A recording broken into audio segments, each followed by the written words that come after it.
Okay, so we're going to tell you the first half hour is about a tech lab that we did.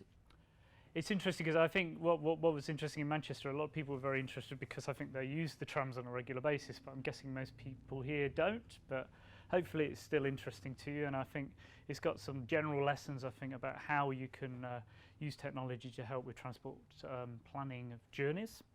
So we did what we called a tech lab. So what is a tech lab? So what it is it's about us wanting to experiment and learn about some new technologies, some important things, and I'll keep coming back to some of these sort of, if you like, lessons we've learned from having done some of these before, one of which is time-boxed.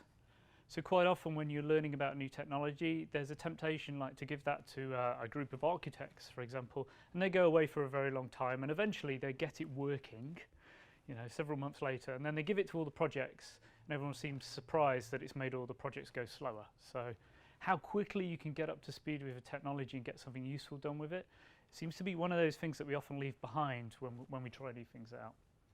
And also a small team.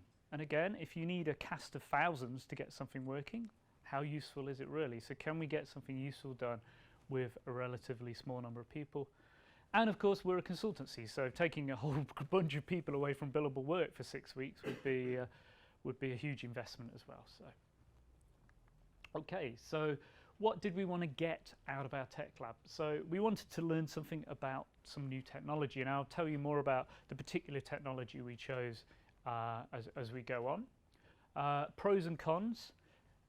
The cons are really, you know, the disadvantages of a particular technology. It's really important to learn about those.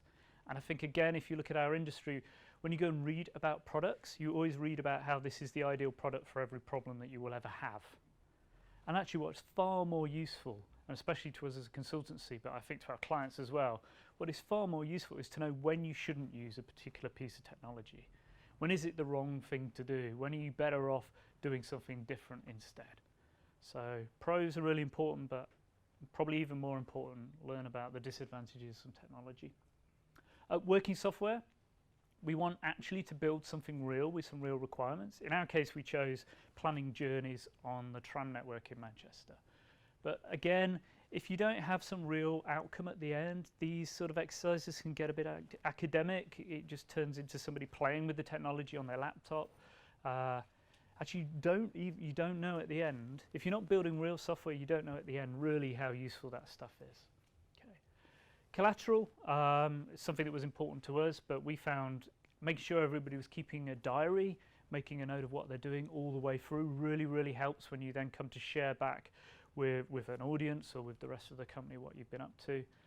And again, this is something people don't seem to do. They seem to think that, you know, in week 6, when they're busy trying to write a white paper or whatever, they're going to remember what it was they struggled with on the Tuesday of the first week.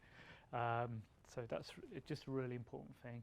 And then people get people excited about what they're doing, and looking at the number of new people who've come along tonight, hopefully we're managing to do that, but also inside the company. So we set the team some priorities really of these 4 goals. We sort of had a slider, you know, from 1 to 5 here of what we wanted, but I'll be honest, what we wanted, sort of the project sponsors, what we really wanted was all of them. So we'd sort of set some priorities to help understand how to use the time over the 6 weeks, but we actually wanted all 4 of these goals met over the 6 weeks. Okay, so what did we look at? So travel in and around Manchester, and I don't know what the situation is with transport in and around London, but in Manchester, all the timetable data for all the buses and all the trams is freely available. There's a license around that where you need to give credit for where you got that data from, but you can just get it, and it's great. And they've done that to try and encourage companies like ours and others to try building applications and doing something interesting with that data. So that was really great. We knew we had a very rich set of data to start with. The technology. So I don't know how many people have seen Martin and Rebecca's book on Not Only SQL. Is that something people, there's a few nods. But this is an area that ThoughtWorks has been interested in for quite a long time now. So what we found certainly if you look in the industry, and our experience going back 4 or 5 years, when you arrived at a client, it was which flavor of relational database are you going to store the data in? You know, is it going to be SQL Server? Is it going to be Oracle? Whatever. Whereas what we're starting to find now, people are saying, actually, not all data fits naturally into a relational database. And anyone who's battled with ORM mapping layers knows that actually sometimes trying to force your object type data into a relational database is just a world of pain. So this was a key area for us. And we wanted to look in particular at graph databases. We've got quite a lot of experience now in ThoughtWorks with other sorts of non-relational stores of data, but graph databases was one we were keen to find out more about. And we decided to put it in the cloud, and I'll tell you more about that in a moment. Okay, so don't worry too much about these diagrams. These are some automatically generated pictures of our deployments. So we've got a little tool that will scan our Amazon deployment and build some diagrams for us, which is quite useful. But why the cloud? Well, again, you notice there's a theme with me here that wants to keep things realistic. Some software on a laptop hasn't told us anything about how easy it is to deploy that software onto a real server and how easy it is to monitor and look after that software once it has been deployed. And that's something we wanted to find out about. So have somewhere to deploy the software for real. We didn't know how many boxes we're going to use. Do we need one big box? Do we need 10 small ones? What do we need? And the great thing with doing this in the cloud is when we needed them, we just spun a new instance up and we're done. We haven't got to go and fill a form in 4 weeks prior to starting the tech lab, listing all the machines we needed and then sending them off to someone who looked after the data center. So made it extremely flexible and very easy for us. Keep the costs under control. You know, if we had to fill that form in and we'd spent like 40 grand on servers, what was going to happen to those servers after 6 weeks? It's not really a great use of money. Whereas here, as I'm sure people are familiar with, you just pay in Amazon for what you need. So again, we were able to understand the costs, and we could actually watch that as we went along. And interestingly, that also gave us a view into what hosting this sort of solution might cost our clients, which is another really useful thing to understand. Okay, and one of the great things about Amazon Web Services that I think they've still got a lead on many of the other cloud providers is that they've got a great API. They've got really good command line tools. You could automate pretty much everything that you need to do with Amazon, which is fantastic. It means you haven't got to, when you want to do a deployment, there isn't somebody suddenly having to do lots of manual clicking and all sorts of stuff like that. We just did it all automatically. And that included creating all the subnets and the routing rules and the load balancers and everything like that, and the databases. Okay, deployment. Continuous deployment, continuous delivery, big theme at ThoughtWorks. Again, one of my colleagues has written a book on this, but we're all about really deploy from day one, and then as soon as you've got software ready to go, deploy it onto an environment. We used Go, which is the ThoughtWorks Studios product, but obviously you can use other continuous integration tools are available. This is a little view of our pipeline here. You can see the various stages where we compile, run the tests, deploy that into our QA environment, and then there was actually a manual step here. Someone had to go and click a button to go into UAT, because we didn't want every drop to automatically just go straight into UAT. We wanted to choose when we were doing that. Very, very simple automation. We use the Phoenix server pattern, which I'll talk about a little bit more in a second, but really lightweight, simple scripts. And we use something called Cloud Init. So if you're doing work with Amazon and other cloud providers, this is really useful, because what it lets you do is when you boot a box up, it actually goes and grabs some instructions of what to do next for you. And then it does that. So that's extremely useful, because it means you haven't got to start SSHing or whatever onto that box. You haven't got to go and notice that a new box has appeared, then work out which box it is, then connect to that box and tell it to install software. Instead, when the box boots, it knows it's a web server and it goes and does that stuff for you. So it's extremely useful. Okay, Phoenix server. So there's a little axiom there, but the thing with the cloud is I can get a new box up in a minute and a half, 2 minutes, even less sometimes. And the thing with deployments is one of the hardest things about deploying software is working out what's already on the box, or making sure that you can do the deployment onto the box without interrupting the service, or having to do the deployment in the middle of the night or on the weekend because you can't touch the box. And over time, people log on, they do a little manual tweak here and there just to get that particular, in the sort of panic of a release, somebody goes, oh shit, we forgot to put that bit of software on there, and they go and do it manually, and then that gets forgotten, it never makes it back into source control, and next time you do a deployment, the whole thing happens over again. So with the cloud, why bother trying to update your existing machines? The cloud is not about an alternative hosting provider. It gives you way more. So what we were doing here was basically just spin up some new boxes, install the software, make sure the software is running, move the load balancer over to point to the new boxes, and then if we're happy that's all working, sometime later just delete the old machines. You don't need them. I mean, it does mean you have to be careful about where you put the state, but that's probably a topic for a whole different talk, but this worked really well for us on this project, and basically said, you're not allowed to go and manually tweak something on the servers, right? You've got to check it into source control and then do a deployment. That's how we get changes onto the servers. So that was a nice pattern, worked well. Okay, so why a graph database? So, I mean, I'll be honest, I think some of us had this idea at the back of our minds for quite a while. Graph databases, could they be a good fit for solving some problems around routing of journeys? So why a graph database? Well, if you think about, this is a little bit, for those of you who don't know, Manchester's, we haven't got quite as many colours as the tube map, but nonetheless it's getting quite big and complicated now, the tram network. So what we could do is actually think of the stations as nodes in a graph, and then what we could think about is the lines, the tram lines, as edges that connect those nodes together. And in essence, that's what a graph is. It's some nodes connected by edges. And then what you can do then is put some attributes on the edges. And in this case, the attributes are about the journey times. But you could do things like cost or other attributes as well. And then the beauty of a graph database is we can then query it to say, tell me the least cost route between place A and place B. And then hopefully the graph database will give you back the answer without us having to do any mapping to them from relational databases, etc. Well, that was the theory anyway. Going to hand over to Nima now, who's going to tell you maybe a little bit more about what really happened and some of the interesting stuff we learned. Thanks, Ian. Well, I was a developer on the project. I want to talk to you about some of the challenges that we had modeling the graph, the transport network as a graph.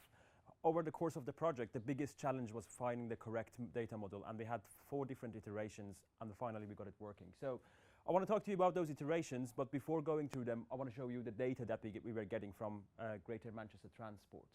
The data came in several files, in tabular format, obviously, and we had 4 important concepts in the data that we had to model in our domain.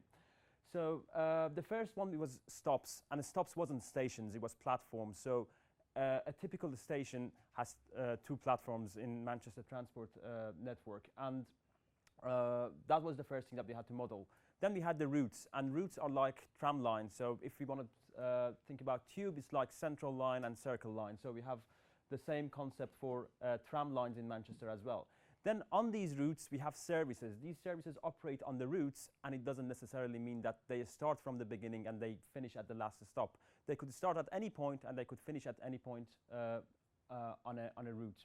And then each service consists of a number of trips. And these trips, they have the timetables, they have the time data on them. So each trip is actually a tram that is going between 2 stations. So we had all this data, and it was coming in a relational format, and we had to model it as a graph. So in our first iteration, we started with modeling stations. So we started with a very simple model to create the station. So we created 2 nodes for platforms and a relationship between 2 platforms. So this is actually station A. And same logic, we could create station B, and then the next step was create the relationships. So we went back to our data, looked at the routes, and from the routes, we created relationships. And because we had the timetable information, we could calculate the cost of going from station A to station B as well. So the duration of the number of minutes that it takes to go from A to B becomes the cost. And from this cost, then we can calculate the shortest path. And using the same logic, we can create a whole tram line and then another lines and interchange stop. So this is, for example, an interchange stop. So if as an example, you want to go from station A to station G, you would go from A1 to B1 to C1, and then to F1, and then to G. One of the problems that we saw with this model was these intermediate steps. So when you want to solve a shortest path problem, you are interested in three things: starting point, interchange, and the end point. So we weren't interested in getting all of this. So we thought, okay, what can we do to get a better response? Because we didn't want to do a lot of post-processing to get rid of those intermediate stages. So we started looking at service information, and we thought, okay, stations were working, we could use the same model, but instead of using the route information to create the edges, we can use service information. And we started connecting all the stations together based on the services. So this is one service that is going all the way from A to E, and you can see that there is a direct line between A to E. It means that you can get a tram from A to E, and you don't need a change. So as I show you the whole picture for this model, you realize that there are loads and loads of relationships that we had to create for this model. And this is just one service, and we had loads and loads of services in a typical day. So this was kind of getting rid of the problem of interchange stops that we had. So if, with this example, if you want to go from A to G, we can go from A1 to C1 and then C1 to G1. So this doesn't give us the intermediate stops, but we have a lot of relationships. And because we were using the built-in query mechanisms, we couldn't tell the graph to ignore some relationships. So it was using all the relationships. There were so many possible paths, and the performance wasn't good enough. So we started looking at the ways of modeling services with nodes instead of relationships. So in our next iteration, we knew that the stations are working. We started to create nodes for services, and we connected the stations to a node, to a service node. And then again, if I show you the full picture, this will give us correct answer for going from A to G. So if I want to go from A to G again, this goes A1 to S1 to C1, and then from C1 goes to S4 and G1. But when we were testing our graph, we realized that this model is fundamentally flawed. This model doesn't have a concept of direction. So because we have incoming and outgoing relations on a node, for a very simple trip like A to E, this will give you A1 to S1 to E1, also gives you A2 to S2 to E2, which is not right. We all know that trams go in one direction. So by this time we were nearly at the end of week 4, and we had to get our software working. So we were prepared to make some compromises. So we looked at the graph again. We kind of went back to where we started, and we started to using the route information to model the graph. So we created a subgraph for each route. So this is like a tram line. A tube example is like, this is central line, and these are all the stations. And we started to connect stations to the route. And actually, this kind of gave us the correct answer, but we got the problem of in the intermediate stops as well. Also, we found out that in Manchester Transport Network, there are a lot of exceptions. So we have services that they don't stop at particular stations. We have services that terminate in different platforms. So in the morning, they terminate at platform 2, and in the evening, they terminate at platform 1. So, but because we wanted to get working software out of our tech lab, we stopped there, and we did a lot some post-processing to address those issues. At this point, we decided to go with a polyglot solution. So we used the graph database for route finding, and we use a relational MySQL instance for getting the timetable information out. So at the moment, our application uses this model. This model suggests a few routes, and then we get the timetable information from the relational database, and then we append the timetable data to the response, and we send it to the web layer. After finishing the tech lab, we knew that we can get the time-dependent graph working. So we started a little bit of experimenting, and we kind of went back to a very simple model, to the tube map, to the Manchester transport map. And we realized that if we model all the possible routes, all the possible trips between two stations, we can have all the timetable information in the graph. But as we spoke before, a lot of relationships means a slow graph. And in this case, in some city center stations, we get up to 900 relationships between two graphs. It means that there are 900 trams going between stations in different directions. So at this point, having to deal with this, we started writing some code on top of the native traversal framework. And we kind of managed to use these heuristics on the relationships to narrow down the possible routes. So by injecting code in the traversal framework, we were able to read the timetable information from the relationships and get rid of the ones that we don't need. So in the previous example, if you are getting a tram at 8:35, you are only interested in the next 5 trams. So we can easily get rid of a lot of relationships. So we have this working as a proof of concept. We are running a very technical event next week in Manchester. It will be live streamed, but if you're interested to hear more about this, come and speak to me and Ian after this, and we might be able to arrange an event in London as well. I want to show you how the app works now. So we decided to do this as a web app because we didn't want to create different Android, iOS applications and maintain all of those. So if you have a smartphone, you can try this as well. You can go to www.tramchester.co.uk. In the first page, obviously we have a big disclaimer to say that we don't have live tram information. This is all coming from timetable, obviously, because that information is not available. But our application can give you the nearest stops. Obviously, it doesn't work in London because it's too far away. And for the geeks in the room, we are using spatial indexes to calculate the nearest stops.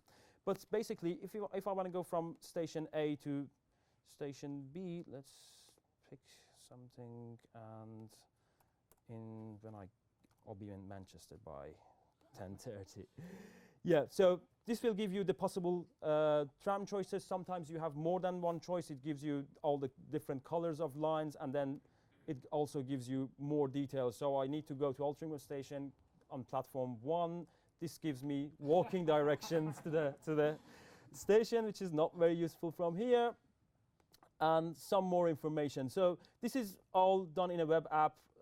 We do only one service call to our server. We get loads of JSON back, and then using AngularJS, we keep everything on the client side. So this was the technical outcome. I'll hand over back to Ian to talk about the other outcomes of the tech lab. Thank you, Nima. Thanks. Okay. So how did we do? We had these things, so we had these goals that we'd set the team, and we wanted the goals that we have for our tech labs. How did we do against those? So learn some stuff about the tech. I think we definitely did that. We learned some pros and cons. I think we proved it, actually. We proved that this is a viable approach for doing this sort of stuff. I think what Nima hasn't mentioned there is just how quickly we're getting the results back. I mean, it's very, very quick to do that route finding. I think one of the things we discovered is it sort of reinforces this idea that if you can pick a persistence mechanism, pick a type of database where there's a natural mapping to and from your domain, that seems to work really well. That seems, you're not fighting. So what we weren't doing really is trying to fight with some ORM layer or some mapping layer to and from our software, our nice domain model in our software, and the storage of the routes. So it was actually a very straightforward transformation there. I think the other thing we learned that I think in hindsight, and Nima and I were talking about this earlier this week, what we did was there was a very simple mapping, which is the one we ended up with, which is to have all the relationships and all the edges in the graph. But I think what we did, we sort of put our sort of tech blinkers on a little bit, said, oh, there'll just be too many, we couldn't possibly make that work. And then strayed away from that. Whereas actually the answer was having the closest possible mapping between the thing we're trying to map and our representation in the graph database was the right answer. And the challenge was actually narrowing down the search space using heuristics. Next one, working software. Well, hopefully we've got some working software. We have a bit of a problem. I'll come on to that. Nice problem to have, but we watch out for Twitter, but I'll say more about that in a moment. But we have a working web app. It's out there. People can go on there. It's hosted in Amazon, and it's up and running, and it works. So that was great. Tick on that one. Collateral, yeah, I mentioned the diaries. I think for ThoughtWorks, and I think other organisations is looking to do something like this, I think it's very important to set that expectation is that we want collateral, we want presentations, we want talks, we want videos. You know, if you want people to adopt technology, that's the sort of things you need to give them. Just saying, I'm an architect and I've decided you must use this framework tends not to be a very successful way of driving technology adoption. Unfortunately, that's still how it happens in a lot of places. Okay. Nima and Ben, who was our other developer, they've been invited now to go and talk at a conference in New York, which is pretty cool. One of the main graph conferences around the world, so it's pretty exciting. Okay. And excite the community. Yeah, I mean, hopefully tonight, but other talks and presentations around the company, and quite a lot of interest outside of the company as well. And we have a nice problem. So beware the power of Twitter. So we set this thing up and twittered the link, and the next thing we know, there's various journalists calling up and going. We ended up in the Manchester Evening News, which gave me a rather a bit of a scare on a Friday night, where I suddenly thought maybe load balancing on the production instance would be a good idea. But that was a really good problem to have, and then we ended up on BBC Radio, so that was cool. And we've got people using the app. And what we found, though, they're now sending feature requests in via Twitter. So they're like, why doesn't it do this? Where's the live update? Why didn't you know about the replacement buses? So so I think what we can do is go back to the various transport organisations in Manchester and see, you know, what have they got feeds, or can they make other feeds available that we can use to make this even better. So, but kudos for them for opening up the data in the first place. So I think there's lots of organisations who won't do that. So next steps. Question I've got is a tech lab, is something like this something a client would be interested in? We did a mini version with one of our clients already, which seemed to work really well. Ideas, you know, maybe I guess you're not all tram users, but nonetheless, if there's features or ideas you've got about what should be in your travel app, I'd love to hear about that. We've got a bunch of ideas in the team as well. The other really interesting thing is the format that the data has been made available in is actually used by a lot of cities around the world. So might be a little difficult to see, but there's a map of the world here with red dots, and these red dots are all the cities who make all their transport data available in this open format. So that's really quite exciting, because it means if we were to create some sort of open source license around this, say, I don't know yet, but it could be that you can use this app open source as long as you open up your data. Then there could suddenly be a lot of cities around the world who could make use of this. So early days yet, but exciting nonetheless. Okay. Here's just some of the technologies we used as part of the 6 weeks effort. As Nima mentioned, we use AngularJS to do all the in JavaScript to do all the model view controller. The presentation logic is all running browser side. Cypher is not some weird spooky thing. That's actually the query language for Neo4j, and obviously that big one there, that's the graph database technology that we used. It is open source. You can get commercial support for it if you want. And then MapQuest is the thing that we're using at the moment to give you the walking directions to the nearest tram stop. Okay, thank you.